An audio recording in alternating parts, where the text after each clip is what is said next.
In 1953, at the height of the Cold War, the United States government approved a secret program that would go on to become one of the most controversial experiments in modern history.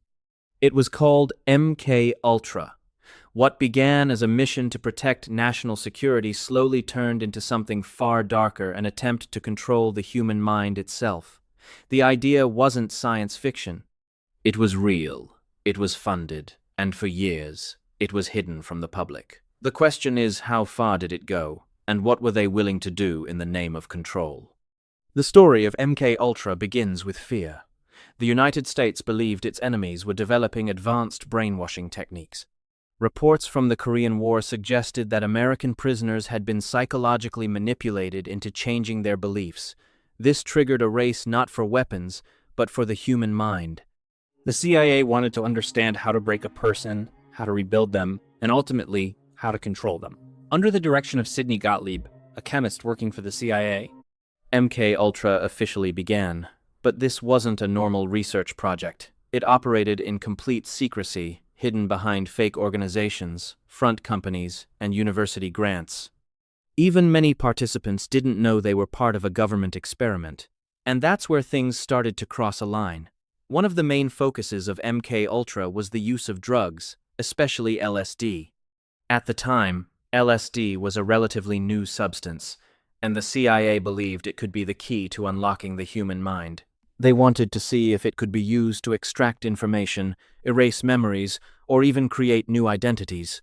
So they began testing it on soldiers, on prisoners, on mental patients, and in some cases, on ordinary citizens who had no idea what was happening to them. In some experiments, people were secretly given LSD without their consent. They were then observed, questioned, and psychologically analyzed.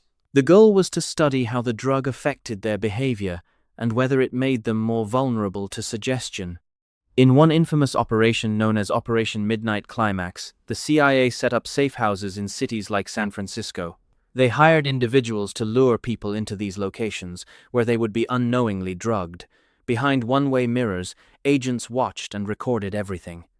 It wasn't just unethical, it was deeply disturbing. But drugs were only one part of the program. MK Ultra also explored extreme psychological techniques.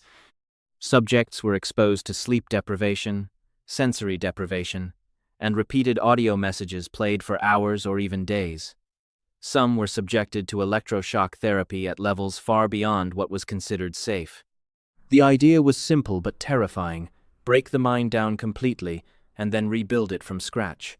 One of the most tragic cases linked to MK Ultra was that of Frank Olson, a scientist who worked with the US government. In 1953, Olson was secretly given LSD during a meeting. Days later, he began to show signs of severe distress.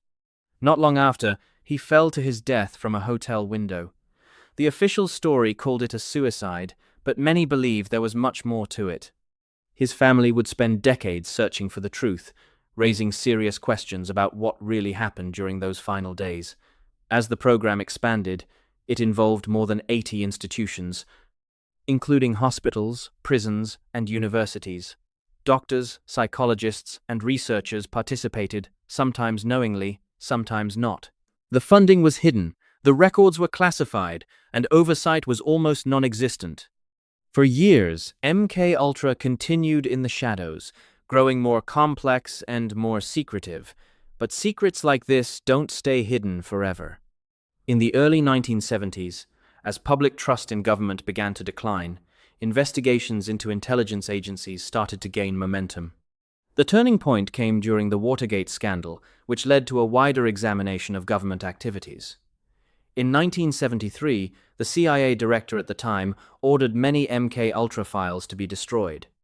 It was an attempt to erase the program from history. But not everything was lost. In 1975, a series of congressional investigations began to uncover the truth. The Church Committee and other inquiries revealed shocking details about MK Ultra. Documents showed that experiments had been conducted without consent, that individuals had been manipulated, and that basic human rights had been ignored. The public reaction was immediate anger, disbelief, and a demand for accountability. Officials testified, but many claimed they had limited knowledge of the program. Key figures were no longer available, records were incomplete, and the full extent of MK Ultra remained unclear. What was revealed was disturbing enough, but what remained hidden might have been even worse. The CIA eventually acknowledged the existence of MK Ultra, calling it a mistake of the past. Some victims received compensation, and new laws were introduced to regulate human experimentation. But for many, that wasn't enough. The damage had already been done. Lives had been affected, trust had been broken, and a dangerous line had been crossed. Today, MK Ultra remains a symbol of how far power can go when it operates without oversight. It raises uncomfortable questions about ethics, control, and the limits of science. Could something like this happen again? And if it did, would we even know? Because the truth is, MK Ultra wasn't just an experiment, it was a warning. A reminder that the human mind, our thoughts, our memories, our identity, can become a target. And once that line is crossed, there may be no way back.